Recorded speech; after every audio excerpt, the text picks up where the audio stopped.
force ma'am था जल लगांदा ओखाय में मथुक तायबा ओखाय में मथुक तायबा से मोय हालु तुपान दे फाबे आबना फाबिरो पुनबे आबना पुनबिरो सी खोपदुदी मोय गने कापा कान मोय मसेम कान दना तौदि तौबने मधु तौबियो हायबनिदा सी तौ हायजे अखोयना चही अनि जे मपुंग लाउदना लाबनेबा हेक कनोदा मखोयना तौरैबा एक्शन मैम सी अखोय डिफेंस तौब कदनी मोयना अटैक तौरपनी अदुना अखोयजे सी कंजनबगीदमक्ता लैरिबा ngасai लोइ पनखरेको खुनगापसिंगसिदि अखोयना थोनमते इंडिया गवर्नमेंट मणिपुर गवर्नमेंट ना थोनमनेबा yes yes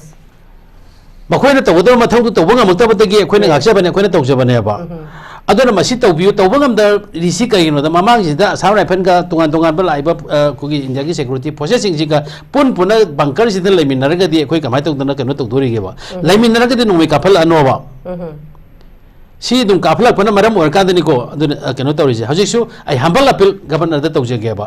अमतम क्रैक डाउन तौबियोबा लाइबा बंकर मैम से लोइ थुगाइबियोबा मैदई मोयना कापैबा रेंज औरिबा मफम से लेरिबा कुकी खुन गसि खचंग ओतो ओखाइ बियो खतंग ऑपरेशन तौबियोबा अदु सी तौबगी वफम अमा रे लेतेबसे सिने अखोइना यामना मोयदा नुवाइतबा मा पेंदबा मा हे अखोइना लाउरिजे अदुना क्रैक डाउन तौबियो शांति पोरके हाइबा तारगदी क्रैक डाउन तौद्रिगिदि शांति ओरोय मखोइ खुलाई फाबसुंग मोय मोय सिंगद लोड किबा खुलाई अखोइना इंडिया की मोयना होय तोंगान तोंगान बा खुलाई यामना साकेन ओयबा खुलाई का तौरकांदा तिबैति खंगद्रे अदुना त चावख्रबा सिंगोनी अखोइना हेक्ता असम राइफल आर्मी के काबंग मोइदे ममा फयाम लेरि मोइदि रैली चकदबा अदुगुमदा दुम कनो तौगे दुकी कोतु मंगनासु आईटीएल मंगनासु लाउरिदुने खोइगे नोइगी खुलाई सिंगसि मफम चाबदा सिंग मानद लो लो गा गायदना मोइदि नुइ फोंग फोंग दम लाउरेबा अदु सैसिदा कोतु द लखत्रिबा आईटीएल द लखत्रिबा कुकी कनो द लखत्रिबा एक्शन लखत्रि से सिसु गसाइ लोइना बक्सिन नाइनरो कांद दिने कनो सि सुगा यादे मखोइना तौरिबा पोसे अखोइ खोइना सेटिस्फाई सुओइ ओइदि हाइबसे मसिमा आई दम थमजगे अदुना अखोइना जे कनो तौरिसे अखोइना जिक तौरिसि अखोइ कुकी सिंगसिदा कदोक्तोरिगेबा मोइना खुलाइसि मोइ पिखलोइ हाइबा याउरि मोइ सेपरेट एडमिनिस्ट्रेशन नत्रगा कनो यूनियन टेरिटोरी पिदिरबोक्ति अखोइ खुलाइ पिखलोइ हाइबनि मोइ हाइसे asi pikhat ta bataragadi makoi separate administration ji pidoribra union territory pidoribra kari pidorigeba adugi pidren khala kan makoi da kuki da what kind of action jin lakut ka doriba lakut ka achi neba suma question khara je ko ju thole ba aduna samana ba miyang yeng view habani da koina habadi samana ba miyang yeng view Kuki दे यंग बमियंग अखोय दे यंग बमियंग समार बे यंग बियो द अखोय जे मखोय अखोय इंडिया की एनिमी नते इंडिया अखोय की मैते जिंग जिबो मोयने एनिमी ने उबा अदु कुकी बना मखोय की मसा मानावनी अतोम जीबने न उबकी थबक सिटी यारोय अतोम जीब दुन ने ngasi अखोय दे सी बजे मैम से ओनजे लेबे मैम से इमा बिन मैम वाली बा इसिन नाव मैम वाली से सिनेबा अदुगी सिमा थमजरकादा इन हम्बल अपील तौजरीसे खुन गापसिंगसे अखोय मी यामेबा सिदी नावय अखोय रिंकुनसु लावखरे अखोय ओजा गिजनसु लावखरे प्लेटफॉर्म खुदिमक्ता लावबनिको खुन गापसिंगसी अखोयगी मोय हुरान लनादा चंगिबा नते इमाले बाक्सि कननबा अखोयगी खुन गाननबा इमा आइगी फैमिली कननबा आइगी लेबाक्सि कननबा चंगिबन अदु इतारगदि मखोयसि लीगलाइज तौबा याननबगी पोल अमकदा सिनबियो हायबसि मतमदु अखोय दुम लावबनेबा हजि करि सिलगेबा केम चिनदेबा फाबु फारदी मारना दुम तारे बा होय सैसिदा हेना इलीगल ओइना थबक तरंबा लूट तरंबा मिगी केनो एक्सट्रैक्शन तरंबा खोलम दुदे अनदर नो प्रॉब्लम दुदे खोगिदा खोइनासु लेपोय मोइ दमक्ता हौजि अखोन लेपदुरसे थांगैसेना खुन गाक्चरीबा इमाले बाक्सेक नैना चोंथोक चरैबा सिगुम्बा मिसिंगसे सिदी कैनोमता तु बिबियो हायबने रिकॉग्नाइज तबियो हायबनेबा नंबर अमतु चनबिरा कांदा आई काल अमतु सु यानबियोबा मोदि पैसा नतेबा खोइना पियो हारिसे अदुमकपु होय तोंगन तोंगन बा मियोय खुगी तोंगन तोंग बा सेक्शन दगी हंदक गवर्नर न थम्मी बाबाना थोलेइबा ऑर्डर सिगी मतुंगिना खुगी माना थम्मी बा स्टेटमेंट सिंग जे थाजबोइना हाइदी सेपरेट एडमिनिस्ट्रेशन पीरोय अदुदा पिरक करिगुंबा कैनो थोलक पतारगदी मदुगी रिस्पांसिबिलिटी माना पुगदबनी खोकदबनी काइना हाइदना खोतना इवन अरामबाई टेंगोल न थाजदना अखोगी आर्म्स मंगोंद सरेंडर अखोगी लेंगाक सरेंडर तौ हाइना कलमरोमदा अखोगी पीस इनिशिएटिव मयाना पामिसे नॉर्मलसी पामबनिना नाकलमरोमददी फत्ते हाइबदी यादबा अदुमकपु मियोय खरनदी महा अरामबाई टेंगोल न लौरिबा स्टेप से कितंग थुमन ब्राका हैबा वहांगजु हंगनबसु ओजमनी हार अदुमक यावे ओजमनी हार सी मतंग द करी थंबिनी कबाय तौनी आइगी मोड सिंग थमजरके को सुम कनो तोरमिना अहमदा इन कनोमता सेंटोकनिंगी से सुम डिस्कशन द के कोइ साइलेंडर हाइबसे कुकी ददी मोय साइलेंडर न हायनसे दुगो कोइ Meitei ददी hand over hand je sigi lon je surrender ha ga de khoi ji khurai ji lao ro ga hura la kan da khoi ji moi duna huran ji thi tor kan da adugumba khoi ji taku tarang gi ta to na u gi da ba le bri na surrender ha lon ji mai ai gi ni ko ai gi obe mo ni ko masi hand over na hai bu na ai chung ga dran khalle surrender tu ai la le na ai toru me am tu la le na pi be wa ne ba akhoi dil landri ba hu ji phau ta landri de akhoi just moi de gi khulai lo ga su government de gi akhoi na toru ji just only for defense ne ji lai che kasi bau ti attack to gi da ni defense ka tani lai che akhoi na toru ba defense si kari da to gi ge bo manipur kai dana ba manipur gi praja jing si dana ba adu ga india kai dana ba defense to ne ba to sai da akhoi da surrender to wa ha ga de akhoi si ira lama akhoi na kok ta thong ka tra chap pa duna to ba adu na mai humble appeal to the all the akhoi gi khabar du khang de ama khang de any official khang de police mak tu su na han mo gi aran ba ge to bon tu surrender ta re ba hand over hai bio ba ai masima ai gi apam ja ba ni ko si thamakan da ji lai si khulai ji na hoi khoina sum totally logi bu 6000 kya no da tam khai bani ada jik phari ji di moi aching gi ketam taro di phanam di ya me jik lai ri se the most tampa ki di loira ko mane ma jik lai ri se jik ha na keno to dri ngai da 3000 ga 425 keno to we na hai gre ko ge anchor na masi hoi matu ki khulai du phajana moi kas di lem na du gi di lem hori ji yam dre ba yam dri si nahan moi ga aram bai teng ko na khara ma to gre chani ga kya no chani ga ni phu taru ko ma to gre du gi tungan tungan ba ma pham da gi keno to bom lai gre du ma mang da lai gre ngasi mak ta su tungan tungan ba khoi gi lamlai gi kari gi du gi impan west ki police ta ka da to ma yam su lai gre si ore ga di khulai si yamak tre ba khoi na ma khoi da hand over to do se manipur government da na traga khoi gi governor bela da to do ri se si akhoi na hangning ina mo si tar kan da moi gi keno si what about the khoi gi cookies ne kamai to ri ge ba लेकिन Moina खुलाई side तो नत्रग खुलाई hand over तो है just only कोई department की Manipur police लौगिबा अदुगी खुलाई दु खतरा सिनिदा खुलाई दुदी सिगी खुलाई सिदी सिंगददी मखोगी training Uma तौबा अदुगी अंगाम गी साना पोर ओइदन लोइ लेबिदन तौखरेबा एसएलआर कानी एके काइन तौरिसिदी मखोइना पाइरिबा खोइना नान कोइगी 26 त्रिपालुइ दे मामा गी रिपोर्ट दे पाइबा उग्रे अदुगी हंदगी फुटबॉल ग्राउंड पाइबा उग्रे सिना तना तोंगान तोंगान बा मोइगी फोलिन तौबा कान मैम उग्रे सिगी खुलाई सिदी एकदम लीगल ओइब्रा सिनेबा सी खुलाई सि लीगल ओइद्रगदी सिजु फागतपा मथौ ताद्रो सिजु मोइदा हैंड ओवर है मोदी साइलेंडर है मोदी हुरामनी ना मोदी साइलेंडर सी तौ है मोगी सी अकनब इंस्ट्रक्शन पीगदबने अदु पीद्रगदी अखोइजु कनो दुम लेयना खनगिने बा हुजी मोइ बाइस लेयसे अदुगा गसी दिल्ली दा मखोइगी कनो ना अमित शाह जी ना कनो तौरगा चिया लर कांद मोइ कनो पामी मखोइगी सिक्योरिटी रिव्यू है सही से यावरी सी अखोइगी कनो यावरे जी गवर्नर यावरे ने तोंगान तोंगान बा सीएस चीफ सेक्रेटरी यावरे डीजीपी यावरे अदुगी सिक्योरिटी एडवाइजर यावरे मया यावर फमे बा अदुगी आर्मी की करके मणिपुर की अदुगुम ऑफिसर अचौ ऑफिसर मयाम जो यावे एकदम हाइरे अदु सही से मणिपुर ngaक पसिदा मणिपुर की एनो नैना बसिदा अखोइगी मपालम की मी खक्तना नैनरा कांदा मखोइना कनो लेबाक से मणिपुर से लेबाक से ngaक प यागिरोय बजिक से करिगिनो द मोय थोरोली खांद्रि बा काचिन कोया उद्रि बा मखोइ लोइना बक्सिना अदुना काचिन कोया लोइना बक उबंगम बा दुगुम मणिपुर की कना कना यावरगे जिंगा सिगी दु अमता दु मेंशन तौदबदुना तवी आइदि यावगे ना सु लवे बा अदुना सिगी मणिपुर की इशू लोइसना बहोना बसिति मणिपुर की फजना काचिन कोया उबंगम बा खांगबा ngamba दुगुम मिसा अमा यहोन थोक्त्रने मपानदगी लापा यूपी दगी लापा कोई आईएएस ऑफिसर रंबे अमा वरंबे या दिल्ली दगी लापा रंबे साउथ लापा रंबे तोंगान तोंगान बा इंडिया के साउरबा स्टेट से दगी तोंगान तोंगान मफम दगी लागा मोइ सिदा फम पाइर बगे वाने बा बट मखोइना थोरोली मणिपुर की हिस्ट्री हजि फोक खंगद बदइने इरांग सही अनि फाजल लइसे मखोइना इरांग सि मतम चाना खंगम मगदी कनाना होबनो कनाना केदोबनो सि खंगम मगदी सि इरांग सि माइना था सही नि खमाय चतुइनो सि चलमो याबनिदा अदुना हान भालाना तौरि सि था न्यूम दंगाइ न केनो द कोइद्री कोई गवर्नर सिना केनो तौरिसे गवर्नर तौरदगी माना तौरिबन एक्शन मैम एक्शन हाइबा तारे को कोई की पीआर थमग्रे पीआर थमजनग्रे पीआर थम मतुंग माना तौरिबा एक्शन मैम सी हंगलिंगाइदा मणिपुर की assembly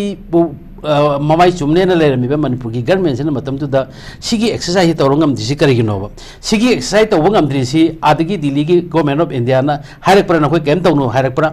adagi kari gumba man laibra sine ba khoi ngasi kan tok dri se governor na di order pira kanda maga masak mana ba maron mana ba sipai sing da order pira kanda boina tawring ba tawbunga mi thoring ba tawbunga mi ba dugu matam da assembly leiri ba adugu manipur gi government leiri ba sidani karim ta taw power tawbunga mamdri se masi swai se khoi chamam na ba ma poi sini da ina thamjari se sin hana khoi gi matam dagi kana dano khoi authority ma da adum sinaram magadi noi sibai tawdana masi loisan na ba hono ko kai na tawdana mai tawrogadi khulai ju mai tawdana si noi khulai ji sanna tar du panis tawni adu tawni ka kai na matam sana ngalingai si ta tha phadri ngai tha ni phadri ngai tawroma kanda sigi posi num pop tarangone haibani da adubu si loina bak imang mang thok pire koi si loina bak manipur praja si moi parami ba sarkar du khak natana manipur da leiba praja sing si amna very innocent koi gi haibong manung da leiba tin ga samana nu uba man ba masum inda lenga na sum chat pa se sina ne ba koi loisan gidri se si loisan na ba gi da makta jik tawre ba mechanism si ngalingai da tawba yadra sin ni da de amana muk leina se ba nahan tarik kundor ngani ko makoi na keno tawkri je koi gi keno tholo ka kai na haigri se khulai noi da sarin da taw ka haigri se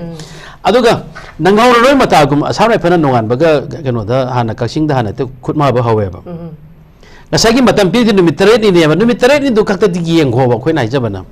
adu soing yang dana numit tare ni du soing yang dana hekta haidu e na asara phana hekta ngasagi lum le ra ka da chongsin bagi ta ta da taw bogi man ba ma khal dai gi ba se haji pudi taw gi dre kare kar ba instruction khara pina gra bon khang de asisu yamna soi bani sini da de akhoi ji haju phau da India lenga ki mi sing china dugi tungan tungan ba lai ba governor china governor ki makha dang si Delhi da meeting phami ba mi sing china army sing china na tra ko ki bureaucrat officer sing china so officer sing china uri se akhoi na dum lam ba akhoi na kuki sing china het pa tu het pa ki wak phalom da sum u ba man ba ma makhoi ki concept ta lai ri se masi clear oidra ga di irang si dum loisal loye irang loisal loye ba irang loisan nge haiba ta de masi moi de clear oiba ma thau tai aduga kamai tau dana haur khibano haiba ma thau tai kamai tau dana haur khibano se makhoi na do khoi na haidra ju khangbam thu e haiba de suk lairiba community kunthra ga manga taruk leba manipur se da somna ta ki kuki sing jin manipur mai dai khata de attack tor sikari gi no se moi dum khanbam thu obane ba si makhoi na khanma ngam tri sikari gi no se ni da khoi na kuki da phurubra kuki da halubra kuki lebia de harubra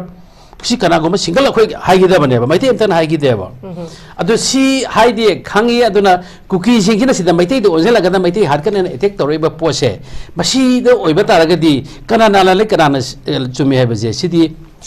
class ada nursery tamba anga na wari libi dum khangani ba khudo mi thil kuki dum thila ne ba si india lenga na matam tha cha hi ni khangna lei ba ba se masima ai khajitang ai keno tok de ngai te aduna khulai je ai khona hangningi si Manipur ki tampaki di khulai se update pidran sik mayam leire yamak tre 6000 ka khar tang hai game ni amu ifan mangi hai base adugi su mathakta akhoi ki tampaki akhoi ki Himalaya ba kaning ba India kaning ba kanggu sing china logi bisi second MRD kharaga akhoi ki no dagi Naren Sena dagi ani pot se ani khata ne ba logri se adu kuki sing logi di kampu pide logri ne Chusanpur de logri ne teno pandagi logri ne tungan tungan ba mafam dagi mori dagi logri ne ba si khulai si panru ba kan moi ne hana pai mangim ne ba moi de le ram ne ba ado makhoi da ngasi ba da recover tong na bagi akan ba pi di si kai no ba sini da akan ba du piyo na akhoi da tori ba thap se sma tong na thap piyo ba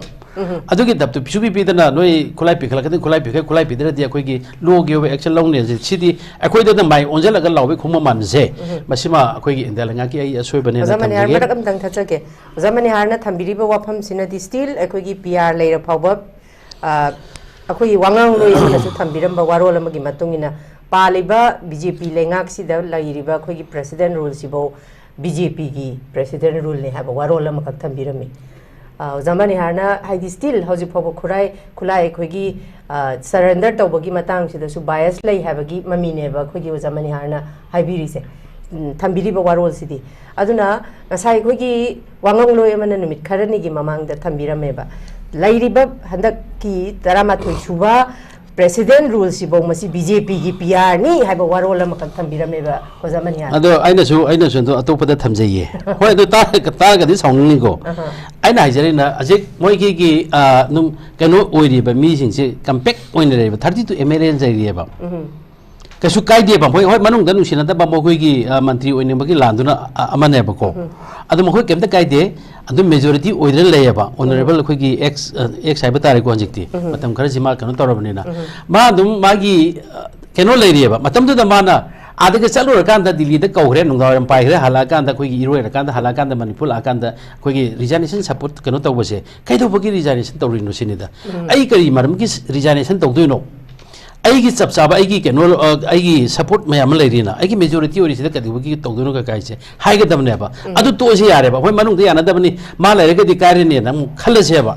अदु एबा तारगदी माबु याददना चोंथोइबा मीसिंगसिसु आई majority सुक लेरे एंगोद support सुक तौदोरे खोयदा support तौदोरे सी कनो तौगे सि Moin हाइबा ngamdri करिगिनोइबा अदु एबा तारगदी मखोइगिसु लेरिबा मनुंगसिंगदा BJP हाइबा तारेको वरंगदि याद्रे मोइ वरवने खोने चैबसे बीजेपी मनुंगदा निंजे मनदबगी पोलमदि लेय अदुना लाइबा पोसी कमाय तौगेबु कोइने हेक हाइनाबदु सैसिदा कोइगी 156 चलायरकांदा पीआरजी प्योर पीआर लेखरगदी था तरु मंगाय तरु तंदु लेखरगदी मसी अनोब इलेक्शन म तौदबा यारोय अदुना इलेक्शन से तौदनबा मोइसे एनिमेटेड सस्पेंडेड अब कनो दु तौरकांदा था अनियम सिदा मखोइ सिंगी खर थेमकांदा खर कंट्रोल तौरकांदा गवर्नमेंट सेमलकांदा कोइगी कनो तौरकांदा हंजलकांदा हें भोट अंदुम कनो क्रेडिट लौबु यानाबनि का कायना सुम सिदा आइगी not only I get on a tego, some Mayam Jingena, some Chalup, the Kolu, the Hiner Pose. Aduna, BJP, Kananaba, Tamba, PR, Ni, and the Mina Hinabase. She did no minor cities, right? She did thinking, Karen and Luna, Kansan, Medicinum, Kanganeva. Aduna, Masima, Mina Hinabas, Kasumabanico, some Alamanzina, some Tawakan, what in the Pumpkin, and she did my BJP, Emily Mamsi, Kananabakan, in a city, which is Tani. Kakana dum haine haibnida sima thanghoi sina wari aduni sima lekrakanda aina thamjani jen han khoigi kenogi matang do khoi ringkuna su pan gre khoigi 80 na keno tawgi han moigi khulai thingkalubai matang se hoi thuma ngasai bu yamna phaba step ti nati haibadi ade khoi appreciate tawi yamna phaba chanti khongta ne khoi maitei di ngangi bawa ngai aduga khoi thoido na khoi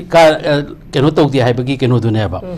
aduna aina thamjaningbadi matam khatang POC jo ai atopa platform de am haijabane 7 days is very short, it is very short adana matam khara PBU na aina thamige maram singdi di leiriba khunna pasibu support tawtuna laiba seso haigadra imaibel haigadra sigi apa ma jo koi khangtopa mathok daiba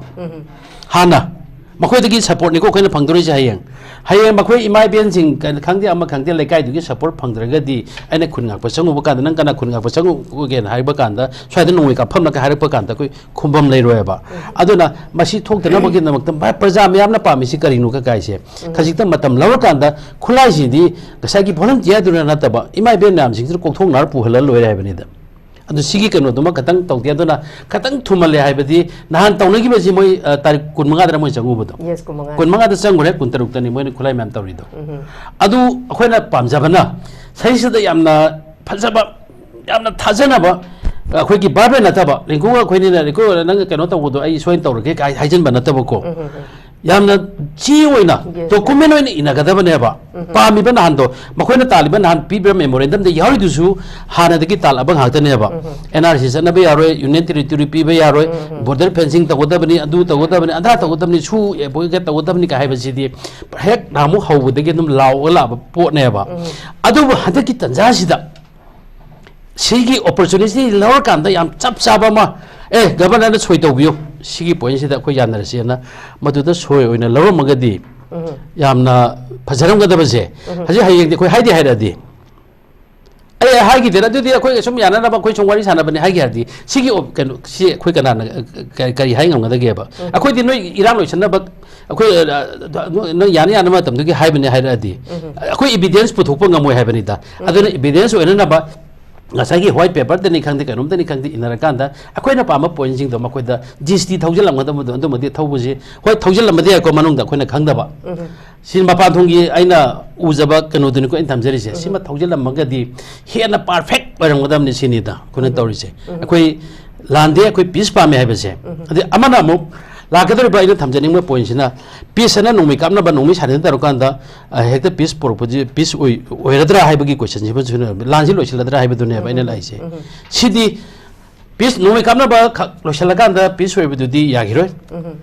यागिरोयदि थाजबा मचाउना मा थाजबा मा चाउना मांगी बनी अखोई मोई सिंगसी करम्बा अखोई cookie सिंगसी अदुम हाइरि सिनि Moina सु दुम हाइरे सिदि मपानि संगपनि इलिगेन नि अदुनि पुपी थाबनि कोटपनि अदुनि मयाम हाइरे अदुनि मथक्ते मोइना तालिबा दिमानसि स्टिल ताली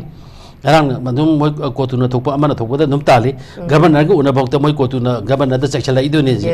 अदुना अदु लैबनिना हजिक्सी नोमि कापलेपगसु अखोइगी पामसिदि फाइनल डिसीजन फाइनल नती फाइनल ताब मथौ तारिबा जिक्से सिदि खर लेकान चक अनुम तौरकनेबा मोइ इकाय खंगदबनि चक तौरकनेबा अदुर मसि तौदनबा अखोइ करि दरकार लेगेबो अखोइ हान कुकी जिंगसि करम ब स्टेटस से थमगदगे हान लेरम बसिने कमाय थमसिगे अनौब लापसिने कैदौसिगे मोइसि चलन गिदोरे लेहन गिदोरे का काइसे सिगी फाइनल अमदि तौबसिमा मथौ तायबा मसि इंडिया लेंगानसु खंगदबनेबा कुकी जी इंडिया की प्रजा नति हैबसे अखोइ खंगदबने हैबा सि खंगकांदा इलीगल होने संगइबा अदुगे एग्रीसेशन तौरिबा अखोइबो हातकने तुकने संगइबा मयामसे सी कनखतना पीस ओइरे नोमै कामना दरेना थमबदुदि यारोयबा आइगी एग्जांपल अंग पिजगेबा हेक अखोइना सुम सेस तौरपदगी कनो याम उने अखोइगी साम राइफनगी अचौ चौ लाकान इनभाइट तौरतना अखोइ लैरिबा सेसो खरसि हेक चचतन उनेबा मखोइगी थियोरी सि मखोइना पामिसि नखोइगी पॉलिटिकल टॉक तुदि कोना तौ हाने शांति होनो नोमै कामना हनगनोय सि हक्तने मोइन थेमिजे शांति लापन नोमै कामना दबदे अखोइ नोमै कापते मैते दि मोइना कापा कान डिफेंस तब खतनी मखोइदा नु खामबियोजे अखोइना हायबा अदु तौदेबा अदुना मखोइगी केनोदि इंडिया लेंगा की ख्वाइ ओइदि नोमै कापल लेपखरे मखोइ खन्ना दरे सि खतनेबा कोइ खन्ना दबा नोमै कामना दबा सिनादि अखोइ सिदि सोल्यूशन यागिरोय सोल्यूशन सि केनो कांदा पॉलिटिकल ताइरोक तोरकांदा व्हाट मैतेना पामिसि करि नोइबसे पीपल अखोइना करि पामि नोइबसे इंडिया लेंगाना खंबिरकांदा मधुदा वारि लोइसनगदमनेबा अदर कुकीना अपामदा सुम चलगा वारि लोइसनगदुदि अखोइ यागिरो हें प्रजा म्यामनासु यारोयबा अदुना अहान बगराव याम कन तौग्रे हजिक कनो तौदे ngasiगी मोइगी मीटिंग द लौरिबा डिसीजन दो मसिजु तंग सेकेंड तंग लौरगे को मसिजु ओइबे यागदे यारोइदर हारिबा अमि साना हारिसि any कनोगी Manipuri अमता मागिना anywhere any road चटपा कांदा मसिदा करामतना कनो तौबि यारो हैबगे अमादि हाइरे any चटपा कांदि सब तौबि यारो मांगोंदा कनो तौबि यारो इंद तौबि मिदु लोगी मतुंगेना कनो पीनी का गायना अदुगी कनोगी बॉर्डर फेंसिंग खाबगी जे अतुबा तमता खा लोइसनब तौनी आइरे अदुगी ड्रग की केनो सेमा नेटवर्क सेमा थदल कांदा मणिपुर जी फ्री कनो हेनगनी का कायना मखोइगे कुकी न तौब करबार ड्रग की करबा दु अखोइसु यावसल एबा जिक्ति सिगु मजे यावनिंग दे हाइबनिदा अदुना कसाई आइना लास्ट थमजनिंग से मणिपुर खुलाई लौखटपा मणिपुर की तंपाक्तगी अखोई थोइदना ओबे ओइदब नते डिसिप्लिन लेतब नते अदुना मखोइना पिखल ओइबा खुलाई से मयाम पिननब अरेंज तौरिसिनेबा पिखल इसिनेबा अदुगा मखोइगी खुलाई सी दि लौखटपा यादब सिनिदा गसाई की मोइना पिखलाई बेसिदि पोंपी पोंग का कायना तुति पैमने साबगुंबा अदुगी तोंगान तोंगान लोके मेट खरा पिखल कांदा मधु नते अखोइना पामिसिदि ngasi सुन सिजनरिबा सुन नत्रगसु फॉरेन हैंड यावरिबा खुलाई मैम जे सोफिस्टिकेटेड सिंगजे से मसी कलाइदगी लाइनो कमाय तौ तौरन कांदा मसी फागतनबगी तौरकांदा खोइ शांति ओइनेबा दे example बंगारां kappa इदुनिना अदुगी संतोइबा पाउसी यंगोबा ngaraं boy kapaba matung sida khoigi road side sida khoigi free skin to kan moi mari phare kuki masa mari aduga a kano noi kap mari du phare kai ta jaleba phara be mi mari du di sorok ta paisa khaiba adugu ba extortion to ba kambu ne ba sigum ba makoi ki propaganda si lan ga tor kan da khoi si sum kano ma to ba man ba se masi indalenga na chahi tha chahi ani phajar ba si hauji ti gyam ta biro khande biro aduga loina na another 7 days gumba ma sangtu ibe se की खुलाई मोदी हेन over तौबगी मसिगी दमकता कोई governor बु थागतगे अचुम तौबदे कोई थागले हागे अदुग लोइना सिगी मरकसिदा कोई सेलसोंग इमाजिंग volunteer सिंगजे सीना हेक्ता खुलाई जित पुरगा बरबब एत तगबुई तबक्तुदी आई तौनिंगदे मरमदी लैरिबा केनोसे अखोइगी officially ओइना खुलाई जी पिखत याननबगी दमकता local की अदुगम leader Singh तानबिरो इमाइबेल Singh तानबिरो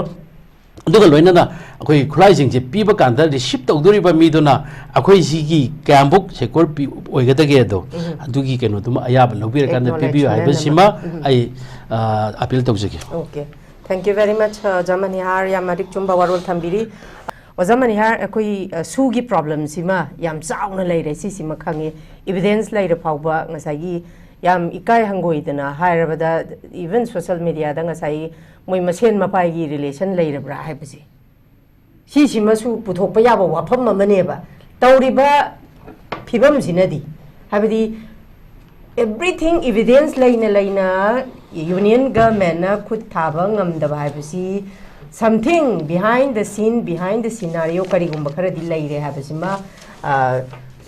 ozamani har chang na taiba aduma pu hojik si khoi pr laire ba matung sida akhoi khulai pikhala o haidana khoi gi di governor gi directive ki makhada yamna discipline laiba dugumba kanglup furup amakha oiba big brother gi role lo ba maitai singnadi even achauba kaino ma laudana arambai tengo yauna khulai si pikhatana hauji pop khulai si ya pikhale nami tare ni yumga sangdadana mars ki tang taru adu da still haujik si kari haini akoi mla sing si makoi si they are powerless makoi pr leire suspended animation de leira banina adu mapu masida akoi gi manipur si da tariba kun kanglup puruk si tongan ba kanglup अखोगी कुंठा मंगा कुंठा तरुक सुमायना तारिबने अदो यामना ngakpa mana oza अखोगी 1993 da kuki naga class thoki madui matam da mioi lising ama hena sigi bani adigi kuki paiti 1996 97 da thoki bas da masi da su dum kai haini ngasai gi mediator haigadra khamdo khamjin gi thabak अखोगी marakta taisana na ba kaino se अखोगी maitei gi अखोगी इचिले नाउ सिना दुमक लौगी बा चौबा रोल अमा अदुबु सब्जेक्ट टू करेक्शन अखोगी एमपी अखोगी आउटर गी एमपी अल्फ्रेड ऑथर ना पार्लियामेंट हागी बगी मतुंग इना नागादी हजिक लेबा मतम फिबम सिदा हजिकी सिनारियो सिदा मकोई न्यूट्रल ने हागी अदुदा नतना माइजिलुन कामसोन हानगी अखोगी फॉर्मर मिनिस्टर ऑफ स्टेट मानसु जेलारोंग सु न्यूट्रल ने हागी अदुबु जा लेरिबा हजिक थोइबा conflict Sidi only maitai kuki haibagi wani tongan ba furup singna khunda ba dugumba lamda mama khap oibani na chaitheng ni maitai ga kuki ga khamtana de ba phangi ba seoja kanglok khuding mak phangi bani kanglok khuding mak masida support taw de wa taw de haibadi na chadaba adumakpu yamna haibdi matam du da ngasagi 1993 gi kuki naga class that lawgi ba maitai na lawgi ba role adu kuki paite 1996 to 97 da maitai da lawgi ba role si adu matik chaw na lawgi सुमाइन तौदना लाइरिबा तोंगान बा फुरुप सिंगसिना फोंगना थोलकपा ngamdabse oza kari moi logde habdi nate oza gi kenoda point of view da oza si kari na oibe yai kari ne na khale oza I don't know what is the meaning of nutrient. Now Manipur is already broken now. Si matam si da Manipur si kandana koi karam kanda kari non nutrient hari se. Hayang aigi kanot soktri bokti aigi maka soktri bokti nutrient na laibadi yaroi. Laiba question de koi maroi na ngasi maitai na thiang ni ba face di Manipur kai bia de haibani. Manipur kai bia de Manipur de lairi ba chin nau khudimak koi amatani haibani lairi se. Sai se da koi nutrient ni haiba taragadi hayeng makoi gi andai du da kuki singina changkhela kanda nakoi su maitai ga nang na ba kangpu ni noi su koi ne attack torani torakanda matam tu da nutrient oiridira haiba se. The question ni to the kanoda koi Alfred and the kanu tu so jik pan gi ba ni de so drama sigi wa pham sidi hoi moi politician gi kari gi sum koi kanu to na ba tor ma su yai to ba da bu posi nutrient da lei hai ba du di ya de Manipur da nutrient lei ba tar ga di moi Manipur chi nusi da bra hai ba gi koi su question lama dum thamak pu yai adana nutrient ji oiraga su makoi gi kena du we tu kana da chatke hai base sima ada kana dum laini adana nutrient hai blon se ada khajik tang ba jik lai ba situation ni de khatang koi gi thamaning di ai gi motani ko thamaning di di India lenga ka chamana di roeba koi su achumaran khajik ta di taro ge expose ka ta to keno makoi na su dum voice to pu yai na khanari ji sini se lairi ba ai ni kun cha ga ma taruk ne ba Manipur da jik recognize da wala ri ja pik pa masal roi ma punjal la kanda ado makhoi da gi su voice in thopi be ya hebani da khanari si sini kuki na lali mete na lali ado lali je masi dum moina dum voice thopa ka da India jo khara tani na khoi khata na khoi chumen hai bu ta dra ga su mayam si de kun thra si na law sela de mo si tapam thok thok maduma la honingi dugo 1993 gi naga kuki gi war je sai si da gi observation da si gi sum puthora amne jare rongi kari gi sum moina ga gi hapet sum jawra bani na naga de khoi naga sing ne khoi da khara waru bu lai gi bra di kuki sing si khoi na मैतेन maximum कन की बने मोरे दा ओखारक पकांदा तुंगान तुंगान मफम दा ओखारक पकांदा मोरे दगी कोई मैते कोई मोरे की केनो दा मैते करी काउंसिल नम लेबदो मोइना का होंतोरक पा जी कुकी सी नुंदांग अमम बसिदा नुंदांग अमम बसिदा ट्रक ट्रक होंतोरका चोरचानपुर दा कांगपुर दा थादरगा मकोई सिंग सेटल तौकी कनो तौकी बनेबा अदोइसु मथक्ता सी लोइसलक अमदाइ जिदा अखोई की मयाम तौरकांदा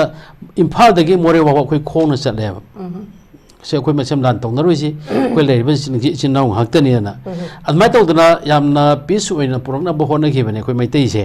अदो इवन ngasai कुकी गा पाइटी गा मोइ मसे मनाउ खना भुक्ता खना नोना खामसि अखोई मैतै खतना खामेबा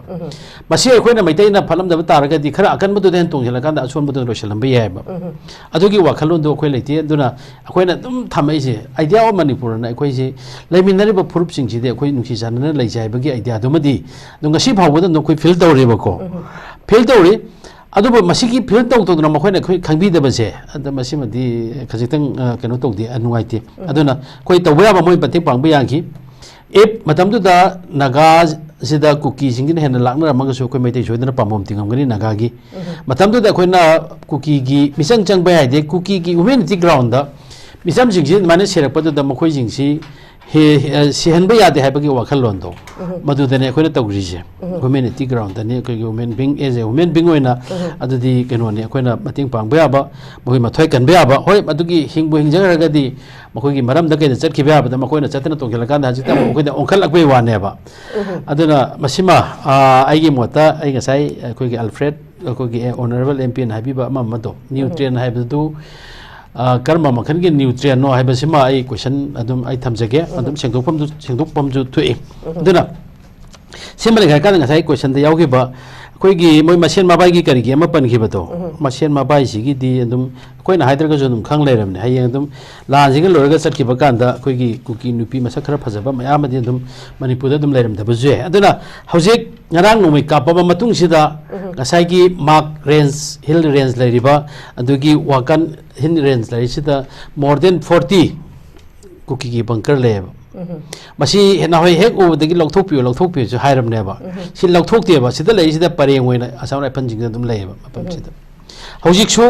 makhoi lokthok to ba khoi gi keno dam lairiba jikse aduna si santi si porakna ba khulai si hoi khulai du bodi moi chingni na yam chawbuni na lord ki bai ti ba khangda ba ya ba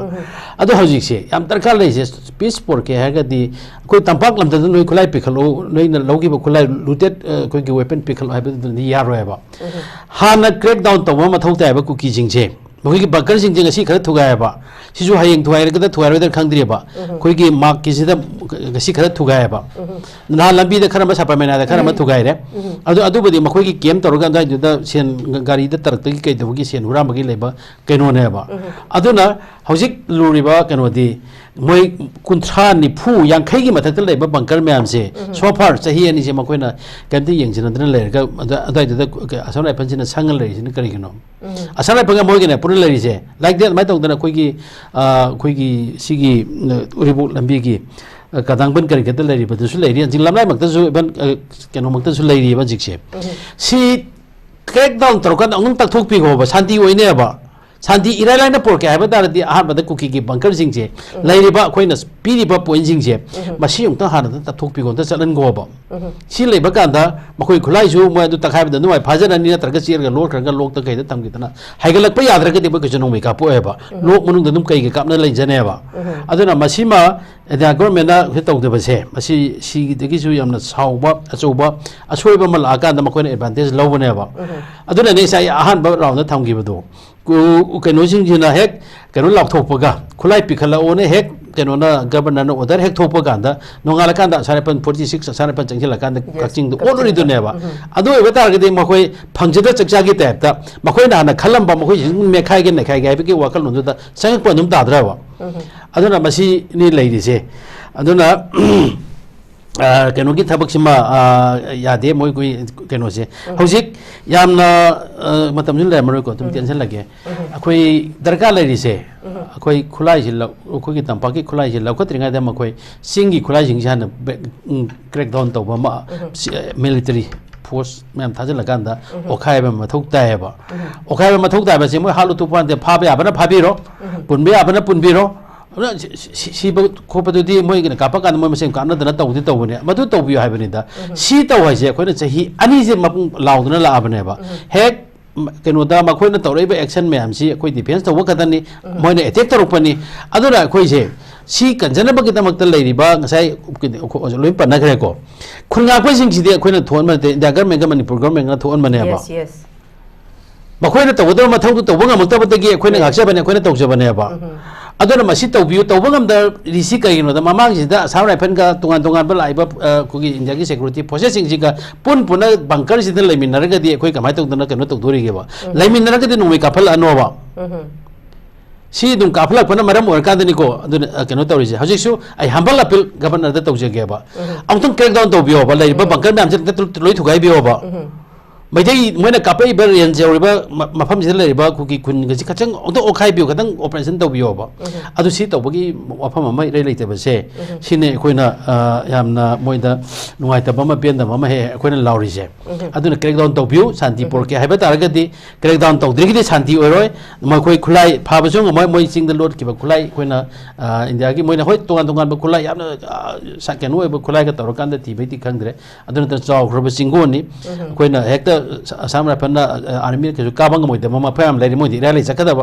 कनो तौगे कोटूमू ITLM लाउरीदुने अखोगी नोगी खुलाई मफम चाबद चिंग मानद लोग गायदना मोदी इपोंग पोंग लाउरेब अदो सहीद कोटूद लौखत्रीब ITL लौखत्रीब cookie कनो लौखत्रीब action लौखत्रीसे Sissu गसाई लोइनमक चिन नाइनरो कांदने कनो पसी सुगा यादे मखोइना तौरिब पोसे अखोइना सेटिस्फाई सुओइ ओइदे हाइबसे मसिमा आई अदुम थमजगे अदुना अखोइना अजे कनो तौरिसे अखोइना जिक तौरिसि अखोइ कुकी सिंगसिदा कदोक्तोरिगेबा मोइना खुलाइसि मोइ पिखलोइ हाइबा याउरि मोइ सेपरेट एडमिनिस्ट्रेशन नत्रगा कनो यूनियन टेरिटोरी पिदिरबोक्ति अखोइ खुलाइ पिखलोइ हाइबनि मोइ हाइसे asi pikhata bataragadi makoi separate administration ji pidoribra union territory pidoribra kari pidorigeba adugi pidren khala kada makoi da kukida what kind of action jin lakut ka doriba lakut ka achi neba suma question khara je koi ju thole ba aduna samana ba miyang yeng biu habani da koina habadi samana ba miyang yeng biu